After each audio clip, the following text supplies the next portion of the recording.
आदमी की आत्मा में छुप जाओ। भगवान यहां छुपा बैठा है, हम बाहर ढूंढ रहे हैं पर भीतर नहीं ढूंढ रहे हैं। और जिस दिन तुम अंतर की यात्रा, भीतर की यात्रा प्रारंभ कर दोगे, ईश्वर तुम्हें उसी दिन प्राप्त हो जाएगा। हम लोग बाहर ढूंढ रहे हैं ईश्वर को। तो आज वर्तमान स्थिति हम ये कह रहे हैं कि गोविंद को नहीं ढूंढना, बस सच्चा गुरु मिल जाए, प्रहलाद मिल जाए जो भरोसे से कह दे कि भगवान खंबे में है, तो भगवान को खंबा फाड़ के आना पड़े। मीरा मिल जाए जो कह दे कि विष के कटोरे में है, तो कन्हैया वहां प्रकट हो जाए। विदुरानी मिल जाए जो कह दे कि केले के छिलके के भाव में है, तो वहां प्रकट हो जाए। सबरी कह दे कि बेर खिलाने पे मिलेंगे, तो बेर खिलाने पे मिल जाए। आज ऐसे गुरु की तलाश करो। और आजकल गुरुजी हर की भी हालत खराब है। गांव गांव गुरुजी फिरे, कहें दीक्षा ले आओ, तुम नरखे जाओ चाहे स्वर्ग, हमें तो धोती कुर्ता देव। तुम्हें जहां मन हो सो मारा जज्जो, तुम तो अच्छो में धोती कुर्ता बा ले आन दिया हमें, और 11 आशा उधार दिले फाफा। आज के गुरुजी हरे सब करवा, आज के गुरुजी हरे माया खुदवा रहा है। अब हमें समझ में जा नहीं आ रहा यार, जैसे हमें माया दिखात होती। कई आदमी हमसे कहते गुरुजी तना घर नो चल ले, हम आए तो कछु है आप बताओ। हमने कही हम पगला है रेखा, हमें अगर माया दिखात होती तो हम इतने मूर्ख है कि हम तुम्हें 5,000 में 5 करोड़ को सोनो खुदवा दें। हम खुदा ही ने खोद ले। हम ये रीछ से बने फिरते ही काय को। अगर हमें सोनो दिखा रहा हो तो हम जी तुम्हारे 2 पंजा की चिल्ला रही फिरन लगी हमारी आरती, एक हो फिर रहे होते हम। हम इतने पगला, हम खुदा ही ने खोद लेते और ऐसा ही अपनों सब भव्यता होती। ये फिर रहा हम जा देख रहे कि को चढ़ा रहा हो को नहीं चढ़ा रहा हो, 2-3 हजार की चिल्लर हो जाए, अपनों काम हो जाए। आजकल के गुरुजी हरे चुनाव जितवान लगे, मुझे नहीं आ रही समझ में, जो हम तुम्हें जितवा सकत तो एक आदमी हम ही ने लड़ बैठ। हम तो ना ज्यादा मेहनत कर ले, ज्यादा वोटों से जीत जाए। गुरु का काम ये नहीं है, बहुत ध्यान से सुनना हमारी बात। गुरु का काम तो सिर्फ एक है कि वो तुम्हारा हाथ पकड़ के गोविंद के चरणों में रखवा दे, तो समझना सच्चा गुरु मिला है। और अगर दुनिया के आडंबरों में फंसा रहा है तो समझना कि किसी नकली से पाला पड़ गया है, किसी नकली से पाला पड़ गया है। और उसी सच्चे गुरु की तलाश में परीक्षित जी कलगंग ये दद्दा खबर राखियो, नैनों के तो ऊपर से फिर रहा, हमारे बिल्कुल बराबरी में जा रहा हो। अरे सही है ना, तुम कथा में मस्त हो जाओ और हमारी मूड कट के माएंगे रे। सुजिए को चला रहे हो, चला तो रहो, हमें कुछ दिक्कत नहीं है। मनो जो हमारे लगे आज पर न खबर राखियो। अरे पता लगे बताओ, अच्छा तुम तो ऊपर जा रहा हो, तुम्हें कोई मिलाओ, अच्छा बिल्कुल हमारे घर ही से चल रहा हो। श्री सीताराम जी महाराज की। गंगा के घाट पर श्री सुखदेव जी पहुंचे, परीक्षित जी पहुंचे। कल आपने सुना था कि उनको श्राप लग गया। संपूर्ण राज का त्याग करके गंगा के घाट पर पहुंचे तो क्या देखते हैं, बड़े बड़े अमलात्मा महात्मा साधु संत योगी अति तपस्वी वहां विराजे हैं। सुखदेव जी भी आ रहे।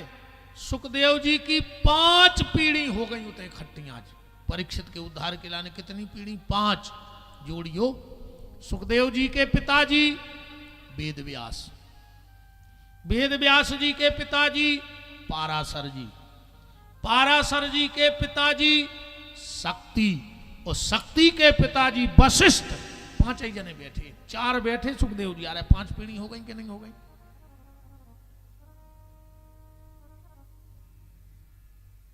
बात परीक्षित ने हाथ जोड़ के संतों से कहा कि म्रिय मानस किम कर्तव्यो, मरने वाले को आखिर क्या करना चाहिए। तुरंत आपातकालीन मीटिंग बैठ गई, पर किसी के पास कोई पक्का रास्ता नहीं था। उसी समय भागवत जी में लिखा है कि तत्रा भवत भगवान व्यास पुत्रो अलिक्षलिंगो निजलाभ तुष्टै स्त्री पुरुष भेद रहिता दुई अष्ट वर्षा। सुखदेव जी की उम्र कितनी लिखी भागवत में? दुई अष्ट वर्षा। 8 दूनी 16 साल के हैं। सीधा 16 साल क्यों नहीं लिखा? ये दूना लगाने की क्या आवश्यकता थी? व्यास जी से कहा सीधा 16 लिख देते तो। अब व्यास जी का उत्तर सुनना। व्यास जी बोले 16 साल इसलिए नहीं लिखा कि 16 साल के लड़के में विकार आ जाते हैं। तो सुखदेव जी का शरीर भली 16 साल का है पर मन 8 साल के बच्चे जैसा है, इसलिए तन की और मन की दोनों की आयु जोड़ के लिखा के दुई अष्ट वर्षा। 8 दूनी 16 साल के हैं। स्त्री पुरुष भेद रहता। सुखदेव जी ये नहीं जानते कि स्त्री कौन है और पुरुष कौन है। उनको तो 24 घंटे राधा कृष्ण दिखते हैं।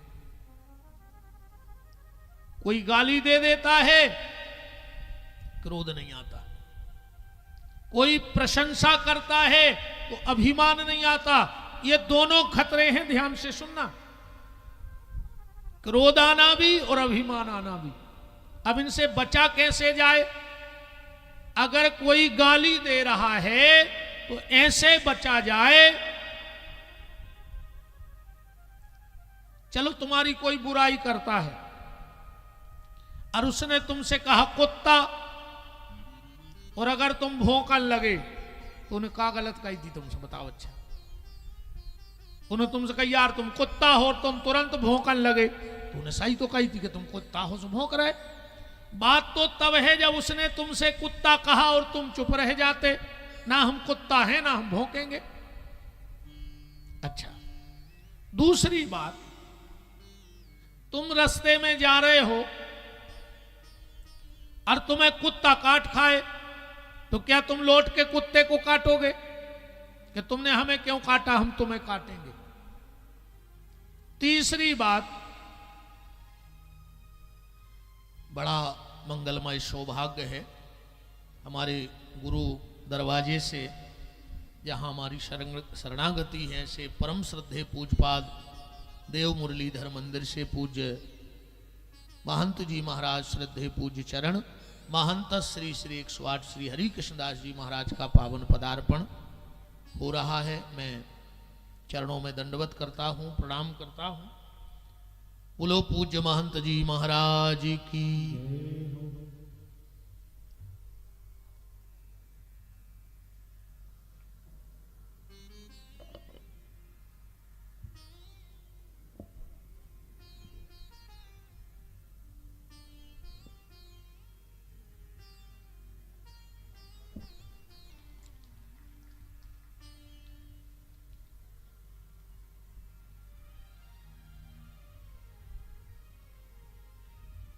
विराजे। भाइयों से निवेदन है महाराज जी को पुष्पहार से पूजन करें। सुपुत्र हैं हमारे संजू भैया के, पर्व भैया।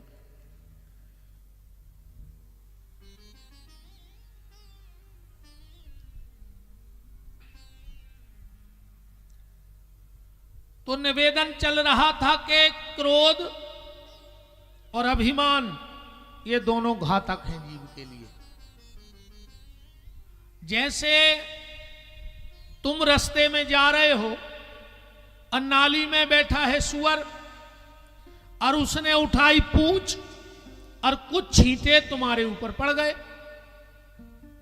कुछ छींटे तुम्हारे ऊपर पड़ गए, तो क्या तुम सुअर को छपाने जाओगे? फिर से क्या छपाओगे? वो तो पहले से छपा है। तो ये जो निंदा करने वाले हैं, बुराई करने वाले हैं, ये कुत्ते और सुअर हैं। तुम इनकी बराबरी मत करो, तुम्हारा स्तर अलग है। तो ये तो हो गया क्रोध का निवारण। चलो कोई प्रशंसा करे तो क्या करोगे? क्योंकि अभिमान भी गलत चीज है, उससे कैसे बचा जाए? तो उससे ऐसे जा सकता है, ध्यान से सुनना। जब कोई राजनीतिक व्यक्ति अपने क्षेत्र में किसी कार्यक्रम में जाता है तो उसको हार पहनाए जाते हैं, मालाएं पहनाई जाती, और कहीं कहीं तो 200 माला पहरा देवे आदमी। अब अगर वे 200 माला भैया पहरे देवे तो भैया लगे हैं कि नमूना पहल तो जा बताओ। उतारे ने वे कहे नहीं हमें क्षेत्र ने पहरा, यहां दिन भर पैर के फेरे हम भी 200 माला। अच्छा, दूसरो खतरा है, माला पहरे वजन हो गई, पतरो धागा डरो है को नस मस पे फिर जाए तो और खतरा है। तो फिर क्या करते हैं? किसी ने माला पहनाई और उन्होंने उतार के बगल वाले को दे दी। ऐसा ही होता है कि नहीं होता? जो साथ में चल रहे हैं लोग, या भैया भी ने उतार पाए तो बगल वाले उतार ले। मान के चलो हम ही को 2-3 माला पहरा देंगे, आज तो जी शास्त्री जी अरे उतार ले, हमारे मौका ही नहीं आओ। बात को बहुत ध्यान से पकड़ना। तो जब किसी को माला पहनाई जाए और वो माला उतार के बगल वाले को दे देता है तो वो सुरक्षित है। ऐसे ही अगर कोई तुम्हें सम्मान की माला पहनाए कि तुम बहुत अच्छे आदमी हो, बड़े धार्मिक हो, तुम बड़े सज्जन हो, तुम्हारे समाज हित में कार्य हो, ये भी प्रशंसा, ये भी तुम्हें घातक हो सकती है, अभिमान हो सकता है। तो उस समय क्या करो? जैसे नेताजी माला उतार के बगल वाले को दे दें, ऐसे कोई तुम्हारी प्रशंसा करे तो तुम तुरंत वो प्रशंसा ऊपर वाले को दे दो कि भगवान सब तेरी कृपा है, मेरे हाथ में कुछ नहीं है। तो तुम्हें अभिमान नहीं आएगा जब हमने कुछ किया ही नहीं, ये तो सब राम जी करा रहे, ईश्वर करा रहा है, हम तो निमित्त मात्र हैं। तो सुखदेव जी को अगर कोई गाली दे दे तो क्रोध नहीं आता है, और कोई प्रशंसा कर दे तो अभिमान नहीं आता है। ज्ञान के पर्वत ध्यान के सागर, बाले यति सुख देवो कहाए, वेद समस्तोर शास्त्र सभी, मुनि राज के मानस माही समाये। ऐसे महातप धारी के द्वारे याचक बन के परीक्षित आए, और जान मनोरथ राजा का, मुनि राज कृपा के घन बरसाए।